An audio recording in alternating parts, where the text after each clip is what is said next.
Welcome back for chapter 5. I am Shaggy, Philolitea. You can call me Shaggy. I am Philolitea.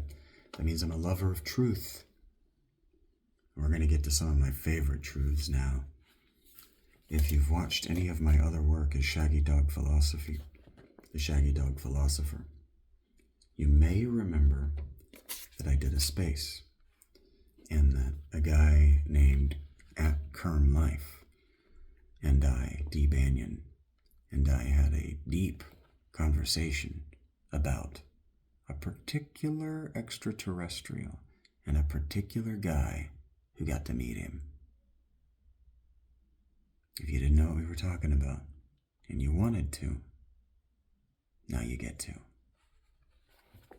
We pick back up with my very favorite book by my very favorite author, John Keel, The Mothman Prophecies. Chapter 5. The Cold Who Came Down in the Rain. 1. Woodrow Derenberger is a tall, husky man with close-cropped, sandy hair, twinkling blue-gray eyes, and an honest, open face. In 1966, he was in his early 50s, but looked considerably younger.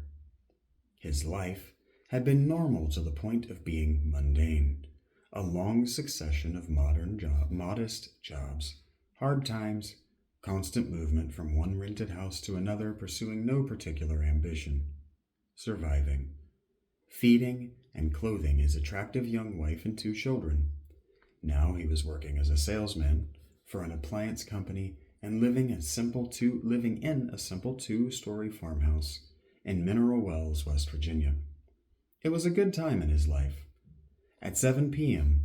on November 2nd, 1966, he was heading home in his panel truck after a long, hard day on the road. The weather was sour, chill, and rainy. As he drove up a long hill outside of Parkersburg on Interstate 77, a sudden crash sounded in the back of his truck. He snapped on his interior lights and looked back. A sewing machine had fallen off the top of a stereo, but there didn't seem to be any real damage. A car swept up behind him and past him. Another vehicle seemed to be following it. He eased his foot on the accelerator. He had been speeding slightly and thought it might be a police car. The vehicle, a black Bob, in the dark, drew alongside him, cut in front, and slowed.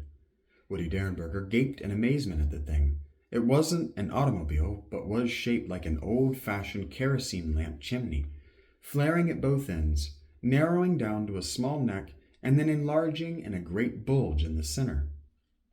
That's a quote from Derenberger. It was a charcoal gray. He slammed on his brakes as the object turned crossways, blocking the road, stopping only 8 or 10 feet from it. A door slid open on the side of the thing, and a man stepped out. "I didn't hear an audible voice," Woody said later. "I just had a feeling, like I knew what this man was thinking. He wanted me to roll down my window." The stranger was about 5 feet 10 inches tall, with long, dark hair combed straight back. His skin was heavily tanned. Grinning broadly, his arms crossed and his hands tucked under his armpits, he walked to the panel truck. He was wearing a dark topcoat.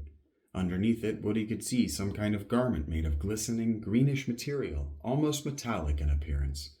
"Do not be afraid." The grinning man did not speak aloud. Woody sensed the words. "We mean you no harm. I come from a country much less powerful than yours." He asked for Woody's name. Woody told him. "My name is Cold. I sleep, breathe, and bleed even as you do." Mr. Cold nodded toward the lights of Parkersburg in the distance and asked what kind of place it was. Woody tried to explain it was a center for businesses and homes, a city. In his world, Cold explained, such places were called gatherings.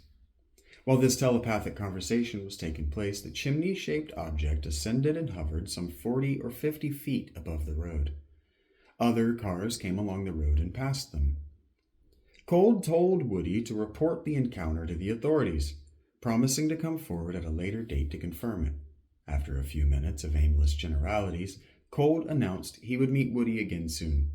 The object descended, the door opened, Cold entered it, and it rose quickly and silently into the night. When he got home, Derenberger was in a very distraught state. His wife urged him to call the Parkersburg police. They seemed to accept his story without question and asked if he needed a doctor. The next day, he was questioned at length by the city and state police. My headphone just died. Give me a moment. I'm not sure what the onboard mic is for my burner phone. I'm sorry that you have to put up with this, YouTube audience, but you get to peek behind the curtain. This is how the sausage is my day. What was I talking about? That's not how you pronounce maid in French, by the way. That's not what French sounds like. Beep, beep, beep, ba-dap, ba-dap. Okay, the story appeared in the local press and on radio and television. People who had driven that same route that night before came forward to confirm that they had seen a man speaking to the driver of a panel truck stopped on the highway. Mrs. Frank Huggins and her 2 children had reportedly stopped their own car and watched the object soar low over the highway minutes after Woody watched it depart. Another young man said the object had frightened him out of his wits when it hovered over his car and flashed a powerful, blinding light on him. Woodrow Derenberger became a super celebrity. Crowds of people gathered at his farm every night, hoping to glimpse a spaceship. His phone rang day and night. He switched to an unlisted number, but within a short time the calls began again. Crank calls threatening him if he didn't shut up. Calls that consisted of nothing except eerie electronic sounds and code-like beeps. Mr. Cold kept his promise. He returned. 2. The Indians must have known something about West Virginia. They avoided it. Before the Europeans arrived with their glass beads, firewater, and gunpowder, the Indian nations had spread out and divided up the North American continent. Modern anthropologists have worked out maps of the Indian occupancy of pre-Columbian America according to the languages spoken. Just a moment. I'm very sorry. I need to make sure that this is actually connected in my ear. You can do it, phone. My burner phone is not good. So asking it to do too much all at once. It was doing pretty well with the video, but now it's going to struggle. Yeah, it's going to crash now. Well, here's hoping that this connected to my Bluetooth. Because it can't seem to decide. But I haven't disconnected from X yet, so that's good news. Probably going to by opening this. Because you can't do anything, even draw anything over top of X.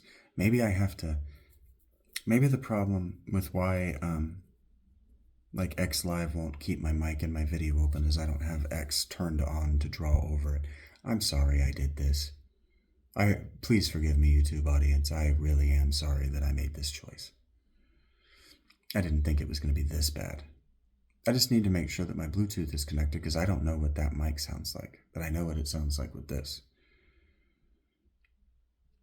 I'm sorry, I can't edit this stuff. I am very sorry.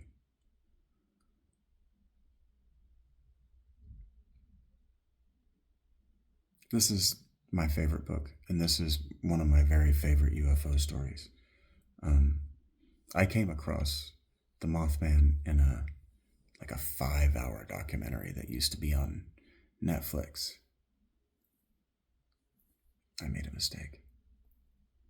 Twitter just crashed.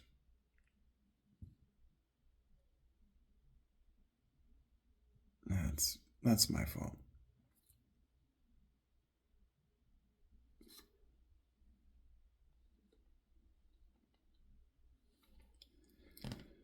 That documentary was really good. Good watch. I've watched it 5 times. And then Small Town Monsters did one. His stuff isn't as good as Small Town Monster stuff isn't as good as Astonishing Legends wants you to think it is. Astonishing Legends have partnered with him financially and emotionally. So they sell his work to sell their work. That's called reciprocation. You should do that.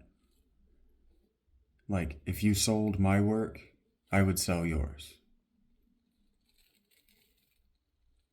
You scratch my back, I scratch yours, that sort of thing.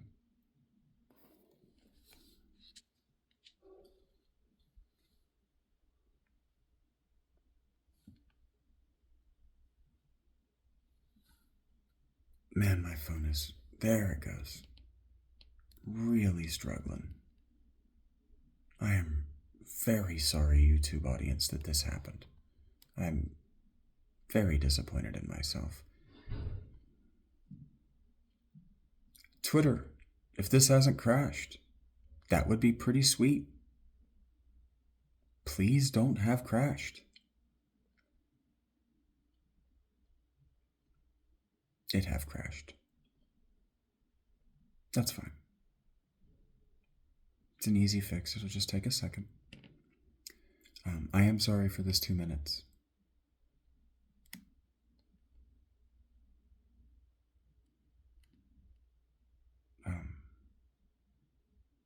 I should have looked into that before I started this video. When I switched headphones, I should have made sure it worked. Oh, can I pause this? We return! In the middle. I have no way. I have been unable since the first time I read this book, circa 2018, 17, let's say 2017. I have found no confirmation of what I'm about to reread. The Indians must have known something about West Virginia.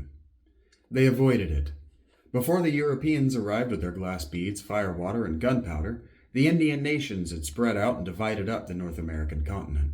Modern anthropologists have worked out maps of the Indian occupancy of pre-Columbian America according to the languages spoken. Here we go. Here's a book that I should look up, American Indian Linguistic Families and Tribes, a map issued by C.S. Hammond & Co., New York. The Shawnee and Cherokee occupied the areas to the south and southwest. My great-grandmother was Shawnee. The Monacan settled to the east, and the Erie and Conestoga claimed the areas north of West Virginia. Even the inhospitable deserts of the far west were divided and occupied. There is only one spot on the map labeled uninhabited, West Virginia. Why? The West Virginia area is fertile, heavily wooded, rich in game. Why did the Indians avoid it? Was it filled with hairy monsters and frightful apparitions way back when? Across the river in Ohio, industrious Indians, or someone, built the great mounds and left us a rich heritage of Indian culture and lore. The absence of an Indian tradition in West Virginia is troublesome for the researcher. It creates an uncomfortable vacuum. There are strange ancient ruins in the state, circular stone monuments which prove that someone had settled the region once. Since the Indians didn't build such monuments, and since we don't even have any lore to fall back on, we have only mystery. Chief Cornstalk and his Shawnees fought a battle there in the 1760s, and Cornstalk is supposed to have put a curse on the area before he fell. But what happened there before? Did someone else live there? The Cherokees have a tradition, according to Benjamin Smith Barton's New Views of the Origins of the Tribes and Nations of America, 1798, that when they migrated to Tennessee, they found the region inhabited by a weird race of white people who lived in houses and were apparently quite civilized. They had one problem.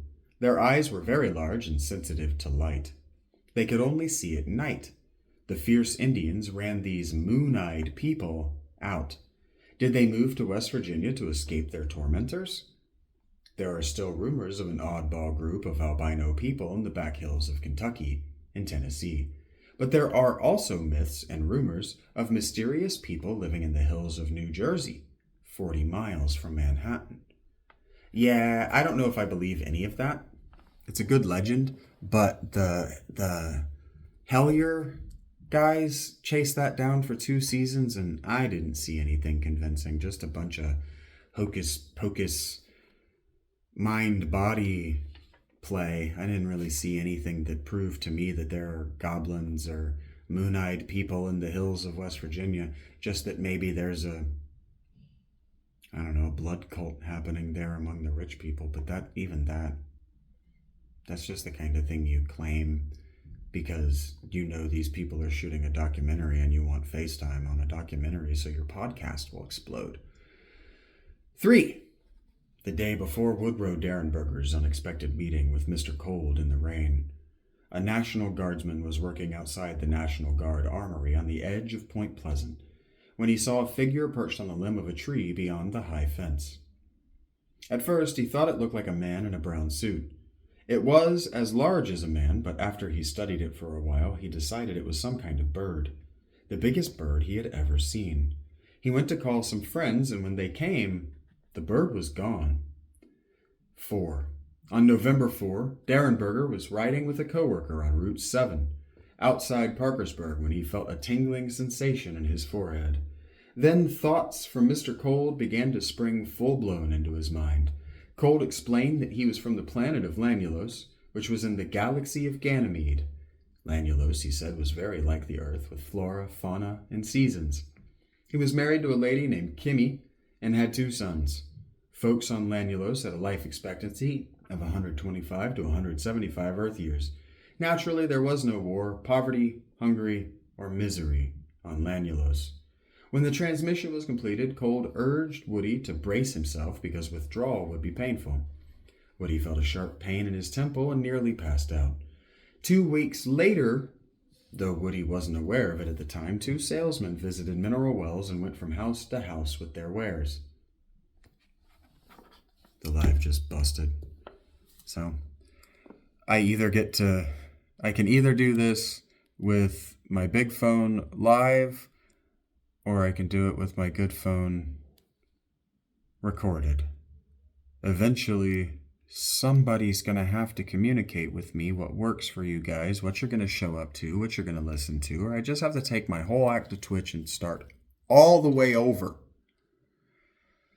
And I'm okay with that. There are people I will miss. There are people I will not miss. High school. I made a mistake. Fuck it. Nobody showed up for the live. I'll just finish.